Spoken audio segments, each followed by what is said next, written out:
Kova vesomishomma auttaa meidän landella. On rikkaruohoa, heinää, ties mitä päässyt kasvaa oikein urakalla. Niin kyllähän te tiedätte, että se pitää sitten ajaa pois, muutenhan se pääsee rehottaa täällä entistä kovempaa, jos ei sillä asialle tee mitään. Ja mulla on tosiaan kaikenlaista landekamaa nyt päällä, niin näyttää varmaan vähän hurjaa, että on maalitakkia sun muuta. On vähän hyttysverkkoa, tai on sen verran hyttysiä ja näitä mäkäräisiä ja kaikkea kivaa, niin pitää suojautua kun tässä vesoo, että ne viheliäiset pääse puraseen kautta pistää tuolta. Mut hei, rikkaruohot. Ei tää kasvaa rikkaruohoja, ja sitä samaa rikkaruohoa on myös sun omassa elämässä. Ja mä puhun tietenkin ihan vertauskuvauksesti. Mä tarkoitan siinä niitä ihan tavallaan, että jos sä tavallaan vähän niinku tarkkailet sun omaa elämää, jopa sun omia ajatuksia, jos lähdetään ajatuksesta liikkeelle, niin sulta saattaa olla tosi paljon negatiivisia ajatuksia, ja sä et edes huomaakaan niitä, että sä ajattelet jostain asiasta tosi negatiivisesti, ja näet enemmän tavallaan negatiivisuutta kuin vaikka mahdollisuuksia. Ei sun kansi vähän funtsailla ja tarkkaa sun ihan omaa mieltä, että sinne tavallaan ei pääse, koska jos annat semmoisen negatiivisen ajatuksen vallata tilaa sieltä, niin ne kyllä tavallaan puskee enemmän ja enemmän, jos tavallaan tästä haltuu.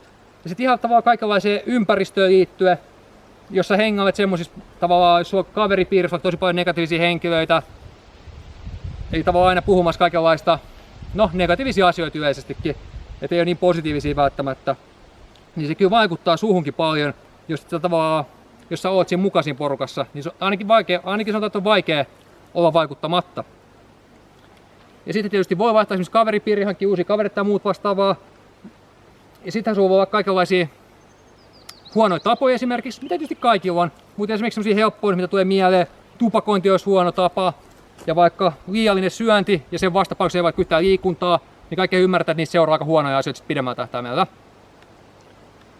Et ne olisi vähän semmosia vertauskuvaiksi rikkaruohoja, että jos sä tavallaan tee mitään niille asioille, niin ne kyllä tavallaan valtaa alaa. Jos sä koko ajan vaan mä liikun huomenna, mä menen huomenna lenkille, ei kyllä nyt jaksa tänään, että on niin hyvä, että mä menen beachille. Sitten taas, okei, mä en mene taaskaan, se vaan tavallaan lumipalloefekti kertautuu. Ja tavallaan sitä vaikeampaa aina mennä lenkille. Ja se voi olla mikä muukin tahansa asia. Mutta nämä on nyt vaan tämmöisiä ehkä helppoja ymmärtää sitten, että varmasti itse pystytte funtsaa siitä, mitä se voisi tavallaan itse kunkin omassa elämässä tarkoittaa. Ei niitä kannattaa tarkkailla. Jos on rikkaruohoja, niin niitä kannattaa pikkuhiljaa kitkeä pois.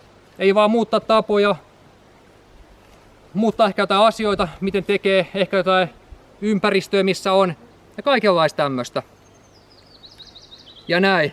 Ja hei, nyt kuitenkin on aika juhlalle. Nyt on juhannusviikonloppu.